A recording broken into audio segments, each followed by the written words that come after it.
only 3 STARS members left now. Captain Wesker, Jill, and myself. We don't know where Barry is. Chris Redfield.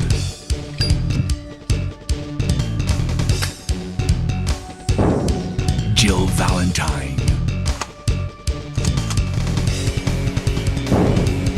Barry Burton.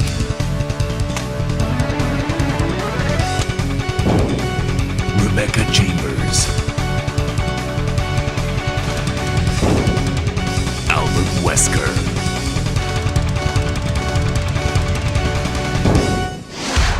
Resident Evil.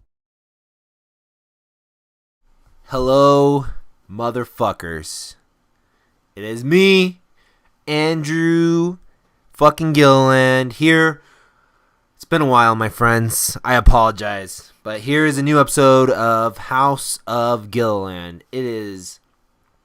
When this is uploaded, it might be as far as December. I'm hoping November. It's been a little while. The last couple episodes I've done, I've been doing the podcast solo. I've just been so busy, guys. I apologize. I know that's not a good excuse.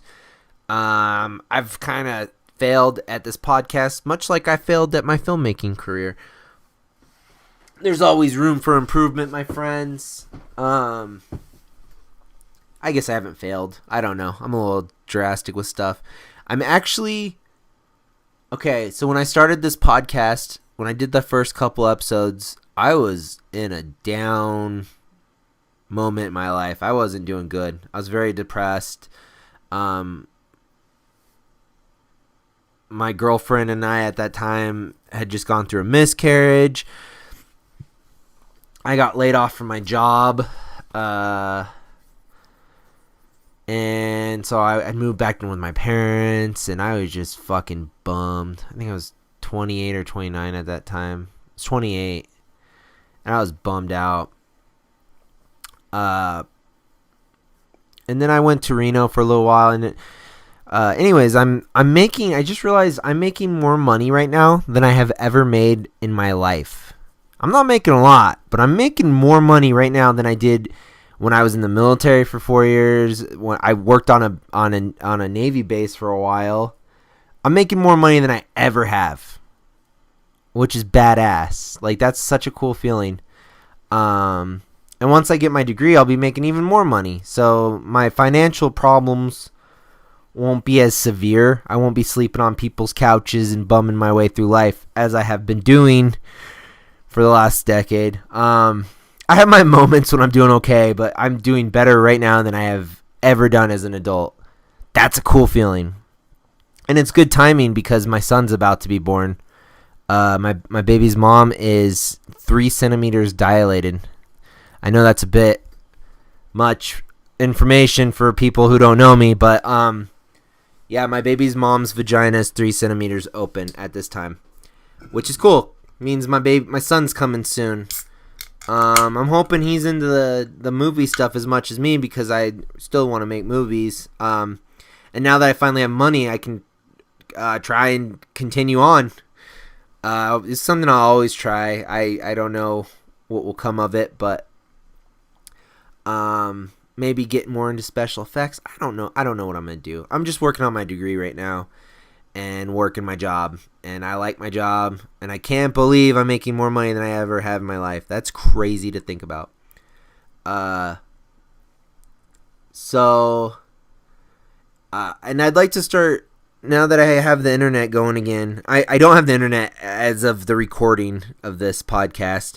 It is, what's the date? What did I say? October 13th. Friday the 13th, my friends. I think it'd be pretty metal if my son was born tonight or today on Friday the 13th. But I don't know if superstitious people would appreciate that. But tonight we're not talking about me. We're going to be talking about one of my... So, it's October, so obviously I should be talking about horror movies. That's all I talk about anyways. So I'm going to switch it up a little bit. Tonight, I'm going to talk about my favorite video game series. We haven't really talked a lot about video games. which is funny because I had my buddy David Johnson on an episode. That's my he's been my best gaming friend since we were 10 years old. So maybe we'll do another video game episode and we'll just talk about everything. Tonight we're going to talk about Resident Evil. I'm 30 years old now. I've been a fan of Resident Evil since I was 11 years old. I played Resident Evil 2 when I was in the 5th grade at my uncle's house.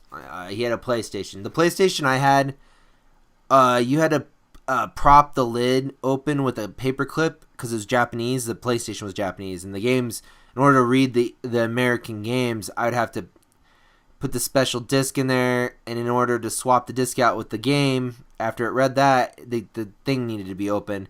It was this whole process that didn't always work very well, and it was a pain in the ass.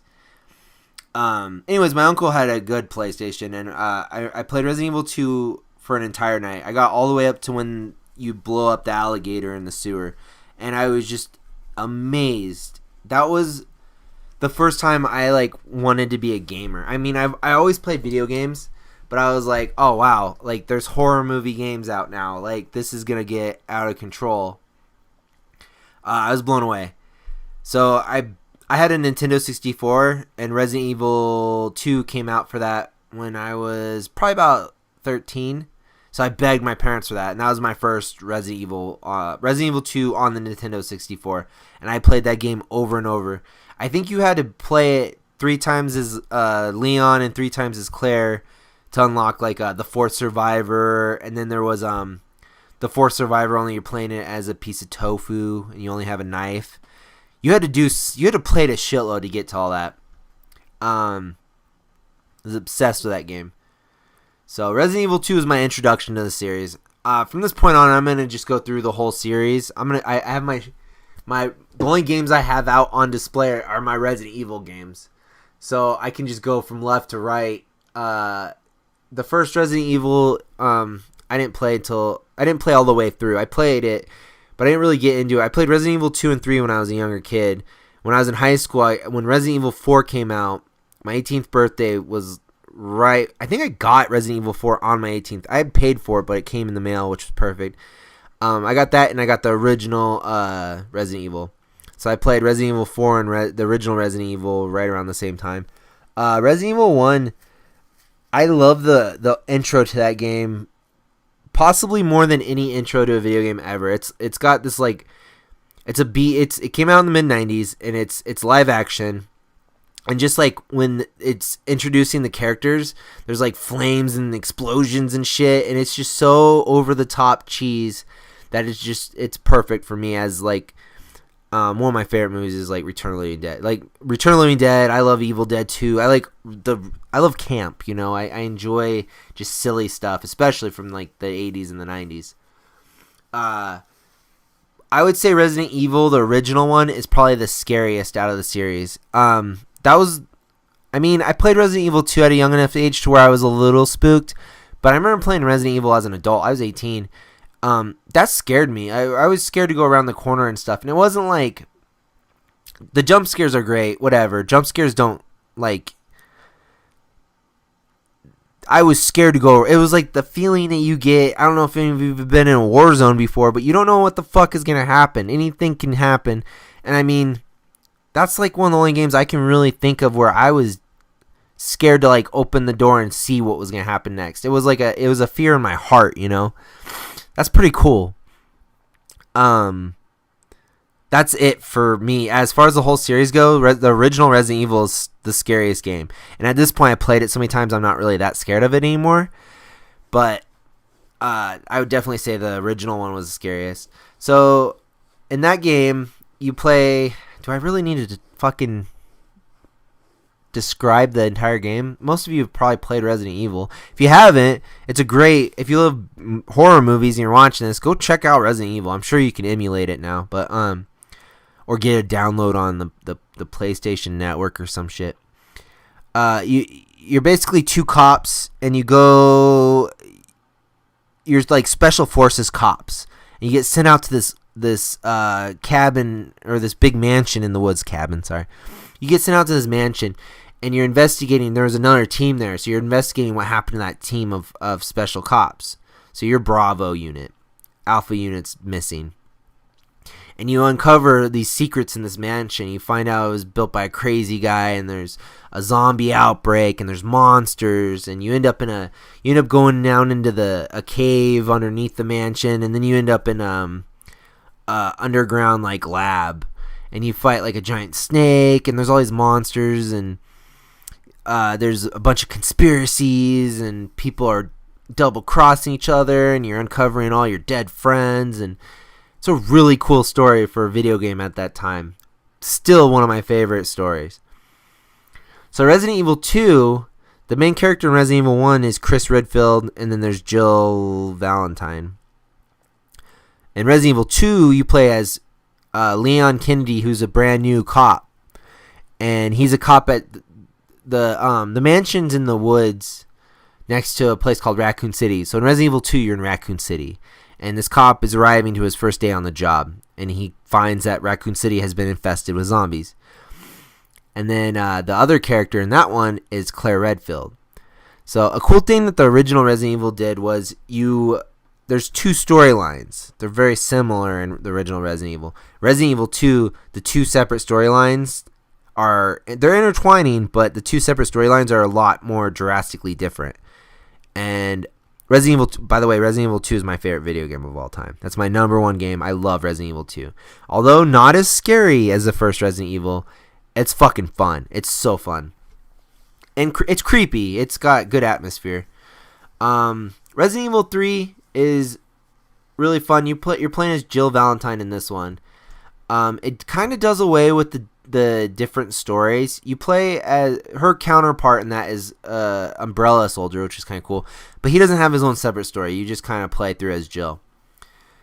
The thing that Resident Evil 3 Nemesis did was there's one foe following you. Resident Evil 2 kind of touches on this with Mr. X. There's a guy chasing you and jumping through walls and stuff. And Resident Evil 3, this thing is called Nemesis, is after you and is trying to kill you. It's kind of like the Jason Voorhees of like Frankenstein monsters, basically. Like, this mutant thing is just trying to fucking kill you, and it hunts you down the whole game and ruins everything that you try to do while you're trying to escape. I think, yeah, Resident Evil 3 takes place at the same time as Resident Evil 2. So you're running through the city fully this time. Resident Evil 2, you're in a police station most of the game, and kind of follows the same course as Resident Evil 1. You go from the police station to the sewers, and there's a giant alligator. Resident Evil 2 and Resident Evil 3 are very similar in graphic style and whatnot, because Resident Evil 3, I think, came out a year after Resident Evil 2. So, those first three games were on the PlayStation 1. They work as a trilogy. I don't really want to spoil anything. I don't know. Most of you hopefully played Resident Evil, but the trilogy ends. There is an ending to those three stories. When Resident Evil 4 came out, Resident Evil was exclusive to the Nintendo GameCube. Resident Evil is the only reason I owned a GameCube. Because I wanted to play... they remade the first Resident Evil, and then they did a game called Resident Evil Zero, where you're playing as you're playing a girl from Alpha Team named Rebecca Chambers, who's in the first Resident Evil, and you can save her. You go through what she went through before she ended up in the mansion. I don't care about the story to Resident Evil Zero. That game's still really fun. In that game, your counterpart, there's a guy named Billy who's like an escaped convict. You and Billy can switch at any point. Instead of having intersecting stories, you're both just experiencing both characters are experiencing the story. So you can have Billy doing something. It's kind of cool. Take on everything, and the graphics are great in that game. On the GameCube was a badass game system. Resident Evil Remake was scary too because of when you kill a zombie, if you don't burn its body, it comes back as a Crimson Head zombie. Anyway, so there's these offshoots. There's Code Veronica. Resident Evil Code Veronica came right after Resident Evil 3, and you're playing as Claire Redfield again, and you're on an island, and her and Chris finally unite, and you're fighting this weird guy who has an obsession with his twin sister, and the story's crazy. So after all these offshoots, about 2005, Resident Evil 4 was released. Resident Evil 4 completely redid the series. A lot of people were pissed off because they replaced the zombies with ganados or something like that. They basically a parasite. The monsters, they went from zombies to like if there was an infestation of the thing, kind of like parasitic things that are altering people's bodies, and so the instead of stupid mindless zombies moaning and coming at you, your main enemy is intelligent and they can work together and they're working as one, and really cool. There's a guy with a bag on his head and a chainsaw. Resident Evil 4 is a really fun game. And in Resident Evil 4 you play as Leon again from Resident Evil 2, only now he's like this badass, like, you know, special forces guy who works for like he's trying to save the president's daughter, and the story is just insane. But Resident Evil 4 is kind of the start of a new trilogy. So you have 1 through 3, as I already mentioned. You have all these offshoots. Resident Evil 4 was released on so many systems. It was released on GameCube initially. It came out on PS2. They redid it on Wii so you could point the controller, and I think Resident Evil 4, by the time it came out on PS2 was pretty much done. What else was on the PS2? They re-released Code Veronica. Resident Evil Code Veronica originally came out on the Dreamcast, and then they did Resident Evil Code Veronica X on the PS2. There was Resident Evil Outbreak and Outbreak File 2. And those were like the online Resident Evils, which was such a big deal. Like a lot of people like spent hundreds of dollars on this hard drive so they could get their PS2 online to play, you know, rich kids and shit. I have the first Outbreak, but I never got to play it online, which is kind of sad. I wish they'd re-release that game because now, you know, everybody plays video games online. It's easy to do. So I ended up switching over to the Xbox 360 by the time Resident Evil 5 came out. So 5 and 6 came out. I played those on the 360. 5, you're playing as Chris Redfield again, and it's Resident Evil 4 was pretty action packed, but there was still like a creepy atmosphere. Resident Evil 5 is just like a really fun action game that takes place in this story that I already love. And there's this big epic showdown with the original bad guy from the first Resident Evil. Resident Evil 6, I love that game. A lot of people don't like that game. I loved it. I thought it was a really cool like way to end all this crazy soap opera of just B movie like monster stuff, you know. It had pretty much all the characters in it for the most part. And the characters that didn't make it into Resident Evil 6, they've started this series called Resident Evil Revelations. And it's kind of their way to kind of keep characters that haven't really been in the series for a long time. It allows them to show up. There's Revelations and Revelations 2. And then 6 was the end of that like trilogy of like action, like Gears of War style type Resident Evil games, which a lot of people didn't care for. This last year, we got Resident Evil 7. Resident Evil 7, if you haven't played any of the Resident Evils, Resident Evil 7 is a solid modern-day horror game. It takes you back to that feeling of the original mansion. It made me scream a couple times. It was intense. I'm not scared of much in my older age. I'm pretty manly about life. But I'm a lot manlier than when I was 18. Still fucking fun. Great game. Revelations is cool. As I said, I liked Resident Evil Revelations because there's a arcade mode on both of those games called Raid Mode, and it's like, you know, kill 30 monsters on this level, and it's very arcadey, and there's like points popping up on the screen. It's a lot of fun, and it's super addicting. What else do I have up here? I played on the 360. I had Resident Evil Operation Raccoon City. A lot of people hated that game. I got so good at that game. I'd play that online like every night when I got home from college. I'd just play Resident Evil Operation Raccoon City for like 6 months to a year. I love that game. It's so fun. There was a way where you could kick people and then step on their head and kill them. I wouldn't shoot anybody. I'd just run up and melee kill everyone. There was a point-and-click House of the Dead style series, or there was 2 of them. I have the Umbrella Chronicles, which is like Resident Evil 0, the original Resident Evil, and then Nemesis. And then there was the Dark Side Chronicles or something like that. So that's where we're at with Resident Evil. Resident Evil 7 came out, and now they're remaking the second Resident Evil. So let's just try and give you guys a quick lowdown of the series that I love so much. My favorites is 2. I like the first 3, though, more than anything, as a lot of people do. But I don't get the hate for Resident Evil 6. I thought that was a fun-ass game. It's long, and there's a lot to it, and the story was fun, and I don't know, it's really hard. I'm not much of a gamer anymore, so it's hard for me to want to put time into something that doesn't have like an amusing story to it, or I don't know how to describe why I still would play a video game, but it's fun to, shoot some zombies and shit and watch monsters and whatnot when I'm listening to a podcast. So that's probably why I like that raid mode stuff so much.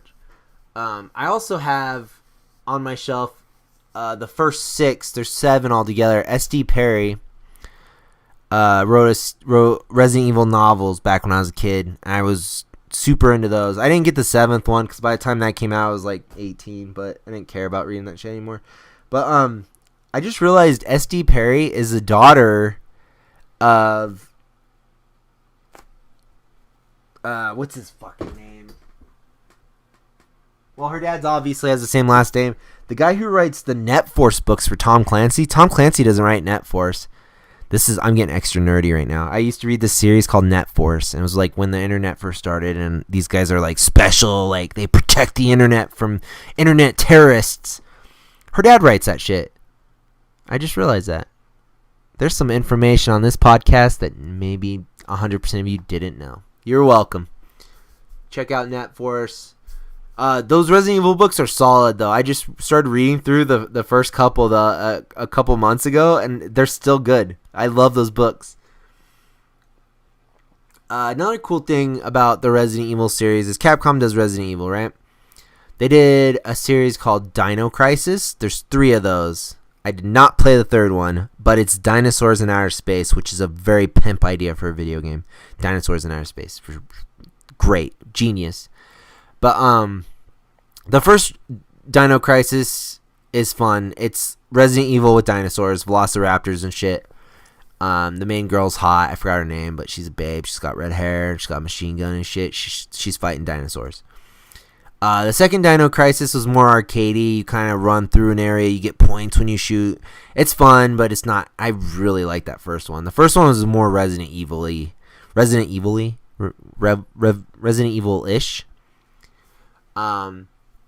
Another series inspired by the Resident Evil series is a samurai series called, there might be 4 of them now.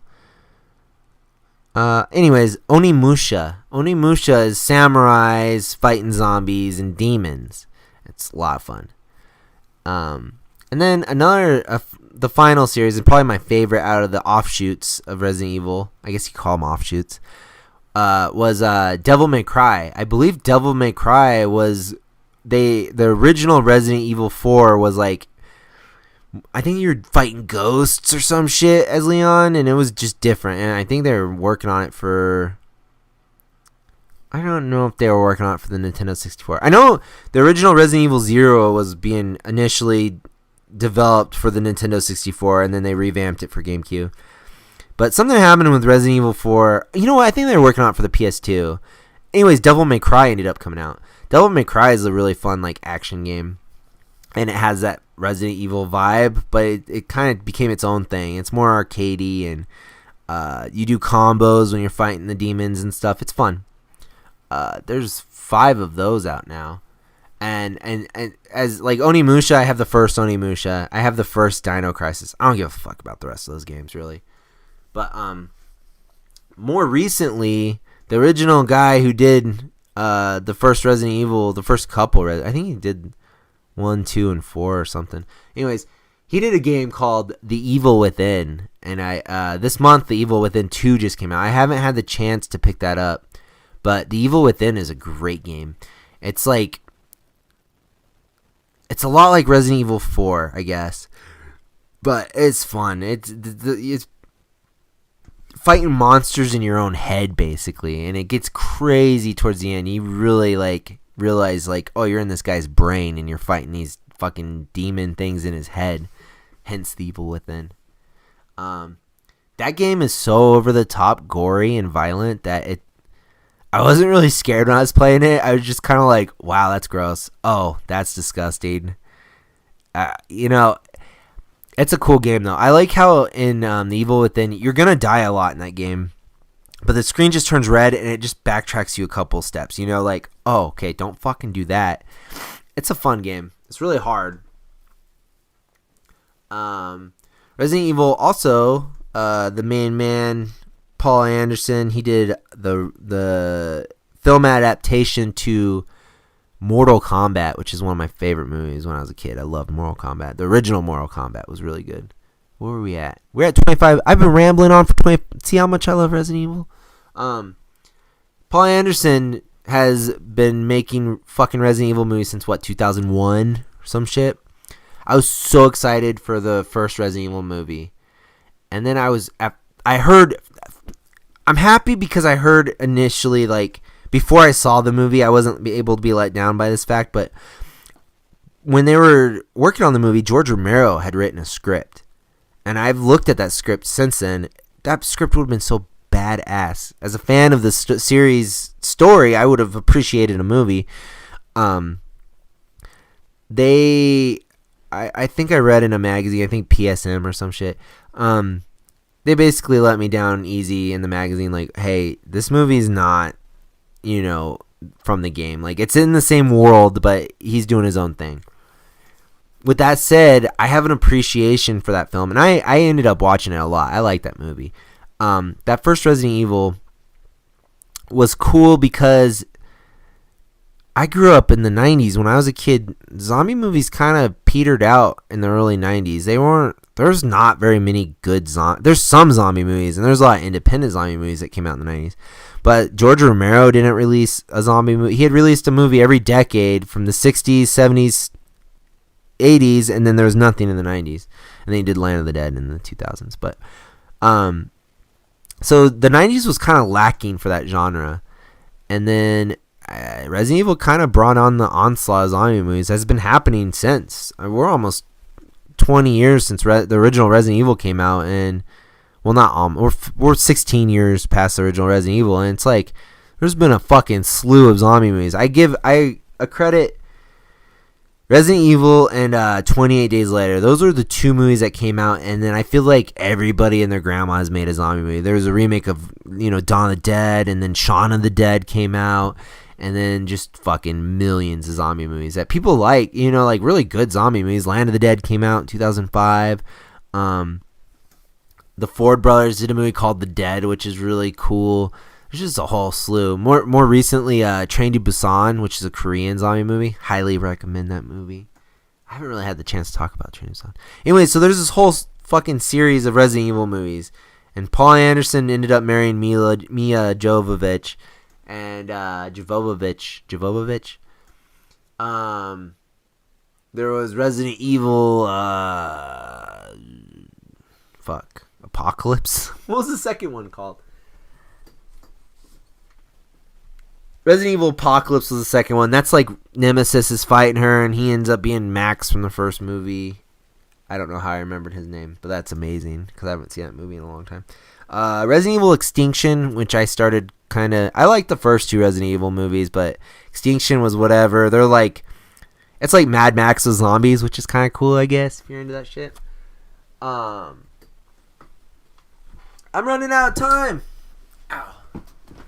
I own the first three in a trilogy thing that I got from a website called Horror Yearbook. Rest in peace. Rest in peace, Horror Yearbook. But, then there was, oh my god, I don't remember the fourth one. The fourth one was even worse. The fourth one's my least favorite. I didn't like Extinction or the fourth Resident Evil. Then there was a fifth one, which I forgot what it's called too, but I kind of like that one, even though Barry dies in it, and that's impossible, because up to that point they killed Carlos. They killed a bunch of characters they shouldn't kill in the series. Well, I guess they kill irrelevant characters. It doesn't matter. The last one, it's called The Final Chapter, which is really good. That they ended it. The ending of the final chapter is so amusing to me. It's so silly and like, it's good. If you want to see the Resident Evil movies, you can skip 3, 4, maybe 5 if you really wanted to. You just watch 1, 2, and then the final chapter, and just know that there's a couple other shitty ones. It's good cheese though. I really have an appreciation for those movies. After everything's been said and done, I'd still like somebody to make a film adaptation of Resident Evil and have it be like legit, like to the original story. But I'll still have these Anderson movies off to the side, because they're just great. And I love Mila Jovovich, so I don't know if I'm saying her name right, but I still love her. Blue Lagoon 2, anybody? You know what I'm saying? Got good nipples. There's also there is an animated series that started coming out in 2008. I don't know, like 10 years ago. The first one is Degeneration, and it's Claire Redfield and Leon Kennedy again, and they're like in an airport, and there's like zombies and shit. It's really cool. It's a great animation. There's 3 of these movies now, and this year Vendetta just came out, and it has Chris Redfield and Leon Kennedy. And then the middle one was Damnation, which was, I think, Leon again. He's like in Russia. All these movies have the same plot, though. They're just really beautiful. The newest one, Vendetta, is on 4K. It's fucking beautiful to look at. It's like one of the coolest animated movies I've seen in a long time. The stories are whatever. It's literally a couple Resident Evil, main characters fighting some pissed off guy who becomes a monster at the end. It's the same story. These guys who are doing these animated movies, like, you could do the original Resident Evil story and have it condensed into an hour and a half and have that be a really cool movie, I don't know. We're going over 30 minutes, though. By the time you guys see this, I guess I should be saying Merry Christmas or Happy Thanksgiving or some shit. Halloween I don't have internet right now, so I'm just filming this for the fuck of it, but I love you all. The next episode, I would like to do some more interviews. I got a couple people I'm talking to. I really wanted to interview 8 the Chosen One, but he's not filling the podcast, guys. There's only like 10 of you listening to this, so every once in a while I'll get somebody new to listen, but I gotta start posting this shit on forums and stuff, or like Facebook groups. Actually try and get an audience built up. So if anybody out there, I know Seb, I interviewed Seb a couple podcasts ago, and that was a lot of fun. I know he's got a new movie coming out. Sonny Fernandez has some new shit, but I don't want to interview the same people over and over again. So I'll keep talking to these guys. We'll see. I really want to interview M. Strange. He's just that guy. He is he's too badass to interview, I think. I don't even know, at this point, I don't even know what I talked to him about, but I was hoping he would listen to the last podcast and maybe want to chat with me. Maybe I can come up with a good subject for him to want to talk about with me. I don't know. I miss you. M. Strange. Thank you for everybody who's been listening, who has been listening. I know what I need to do is do these every week, maybe. And keep them short, because if the second I go over 30 minutes, it's like, well, your shit's over by now. You're done pooping. Thank you guys for listening. I'll be on soon. Papa bless. Papa bless.